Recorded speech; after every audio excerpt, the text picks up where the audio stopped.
Welcome to ATP Report. I'm Barry Nussbaum. Philip Haney, a DHS employee, a very famous whistleblower, a federal government investigator, very famous within the government with a certain specialty that we're going to talk about, was assassinated in February 2020.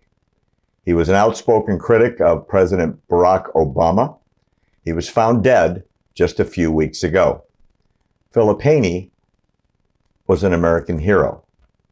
Philip Haney was assassinated for the work that he was doing.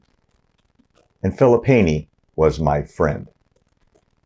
Today, in this ATP report, we're going to look at some of the reasons that might have contributed to him being taken out. Let's start with Phil's own words.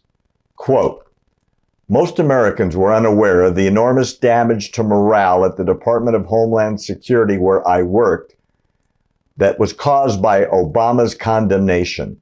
His words infuriated many of us because we knew his administration had been engaged in a bureaucratic effort to destroy the raw material, the actual intelligence we had collected for years, and erase those dots.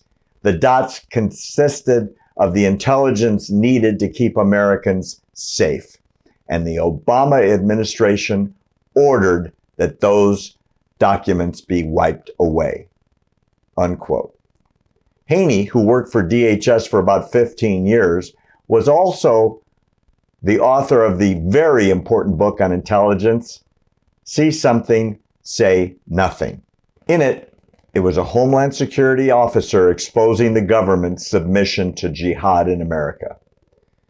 Phil, who retired in 2015, studied Arabic culture and language. He had worked as a scientist in the Middle East before becoming a founding member of DHS in 2002. He later became a Customs and Border Protection BP officer. After serving as an armed BP officer, Phil was promoted to its advanced targeting team. He specialized in Islamic theology and the strategy and tactics of the global Islamic movement. Phil told me many times his work had exposed hundreds of potential and actual jihadis who had infiltrated into America and had close connections into the government of the United States. When he got too close, many people believe he was targeted and assassinated. Now, this is after he was on trial by the government. He was exonerated, but then fired. Here is a bit of what Phil discovered in these excerpts from some of the shows we filmed together.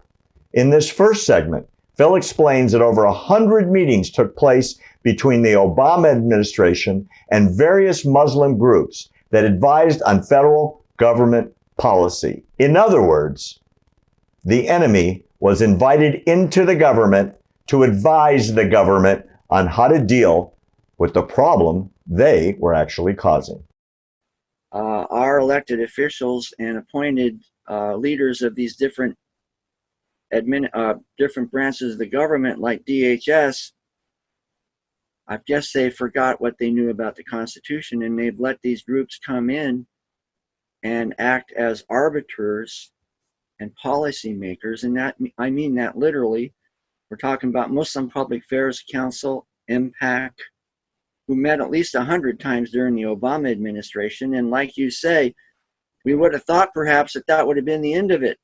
But no, I hate to tell you, it's actually worse now in the level of saturation than it ever was during the Obama administration. By the way, Phil says that the problem is now worse than it was then, in present government time.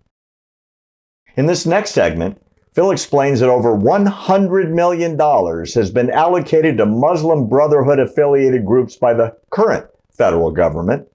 These are groups that the federal government is paying, and these were after their affiliated groups had been designated as terror affiliates by Phil and other officers who had been fired by the federal government.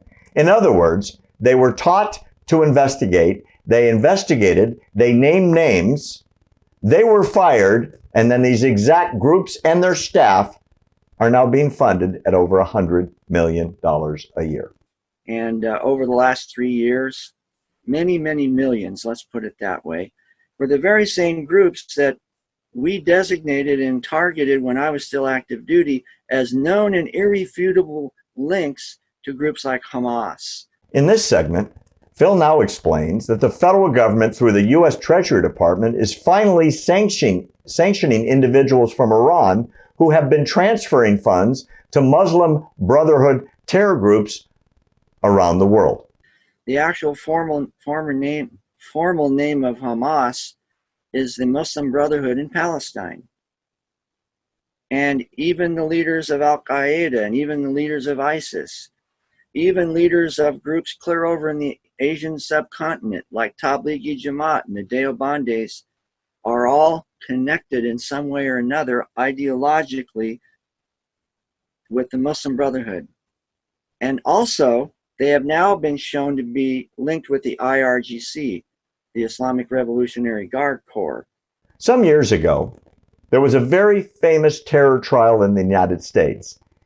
In what has now become known as the Holy Land Foundation trial, federal prosecutors won sweeping convictions in 2008 against 5 leaders of a Muslim terror organization that was a retrial of the largest terrorism financing case in United States history, and it took place after September 11th.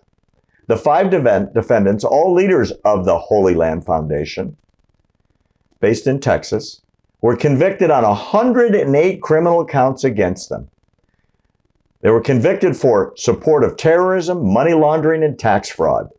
The group was accused and convicted of funneling millions of dollars into the Palestinian militant group Hamas, which you know is an Islamic organization the government has declared a terror group since 1995.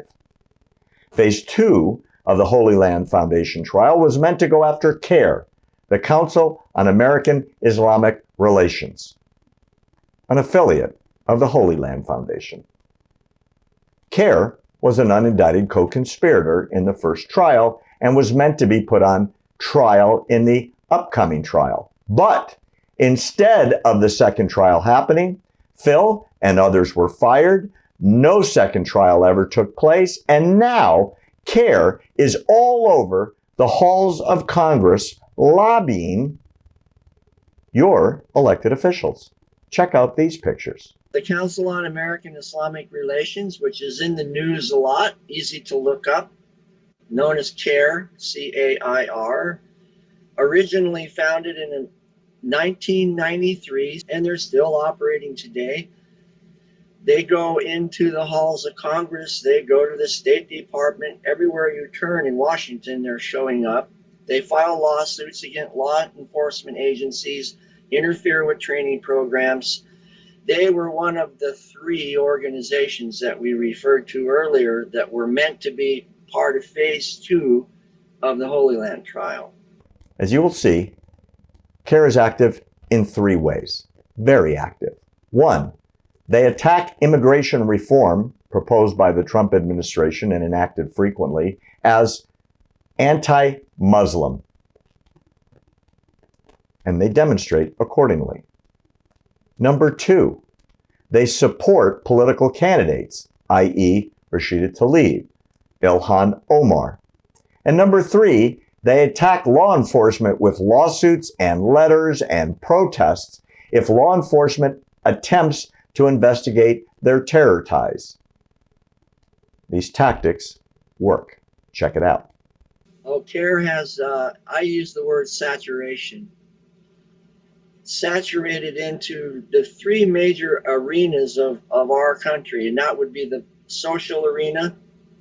In particular, the catalyst in that area is immigration reform. And they've attacked, and they have gone after immigration reform, calling it the Muslim ban. So in that area, they're very visible. The second one is the political arena. And they're very active promoting pro-Islamic causes in whatever arena you want to discuss, up to and including the State Department. And the third arena is law enforcement.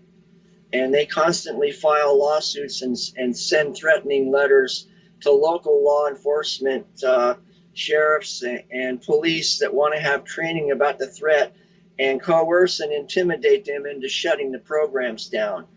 Now, this is unbelievable.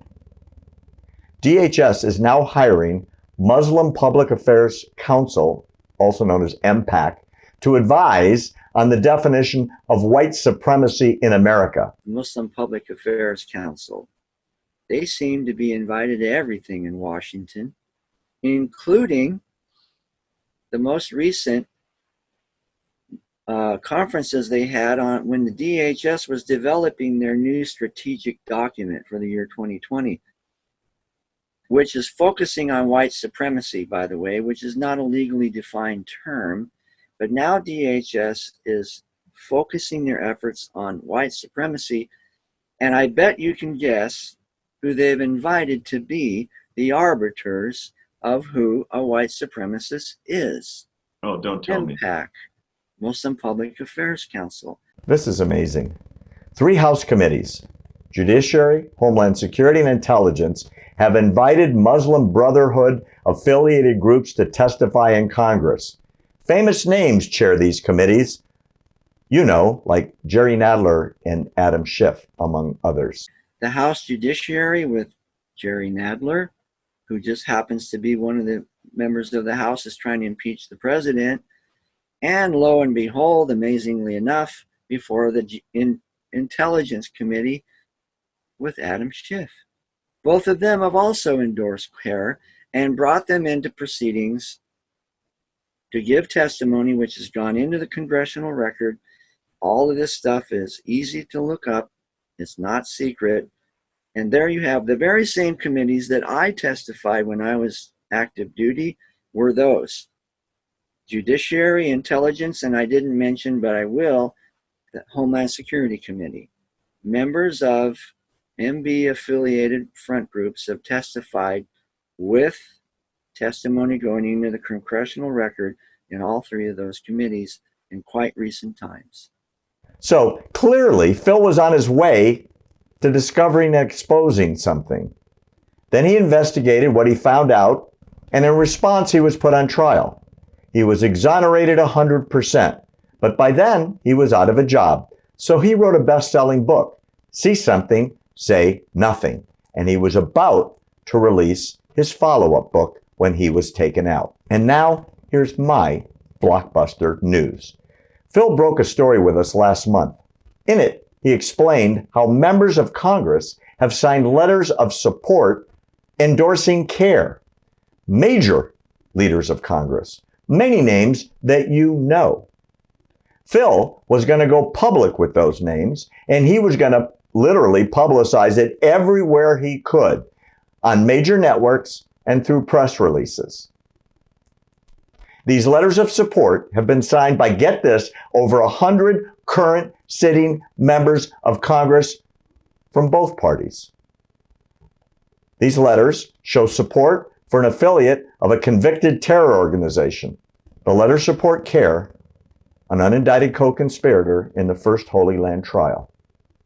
And it has over 100 signatures of support. So horrifying to me to see elected members of Congress, up to a quarter of the entire House, writing on official U.S. government stationery letters of commendation and praise to Council on American Islamic Relations for their civil rights work and etc., without apparently taking time to notice that CARE also seeks to undermine virtually every part of our social political structure, even my own former agency, as we talked about in the last show.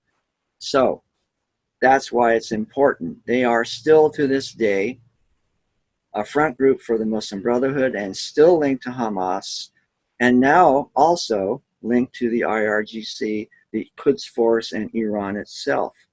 Well, now Phil is dead. There are no suspects in custody. There are no leads we know about. Stay tuned to ATP, and we will follow up when we know anything. We will let you know. Thanks for watching today. Remember to text TRUTH to 88202 so you'll get all of our reports on your cell phone. Or you can go to our website, americantruthproject.org, and sign up there. Our content is always free, and you don't want to miss any of it. Thanks again. For ATP Report, I'm Barry Nussbaum.